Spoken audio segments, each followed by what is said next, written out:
بسم اللہ الرحمن الرحیم۔ السلام علیکم ورحمۃ اللہ وبرکاتہ۔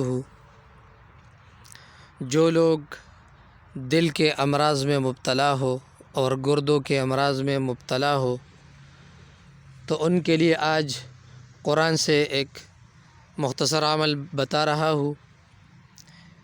آج میں آپ کو ایک مختصر صورت بتا رہا ہوں جس کے بے شمار فوائد ہے، لیکن خصوصاً جو لوگ دل اور گردوں کے امراض میں مبتلا ہو تو ان کے لیے یہ صورت انتہائی زبردست اور تیر بہدف ہے۔ قرآن کے ایک صورت ہے سورۃ الانشراح جو 30ویں پارے میں ہے۔ سورۃ الانشراح کو روزانہ 21 مرتبہ پانی پر دم کر کے وہ پانی پیے، انشاءاللہ العزیز اس صورت کی برکت سے اللہ رب العزت گردوں کے امراض اور دل کے امراض سے نجات عطا کرے گا۔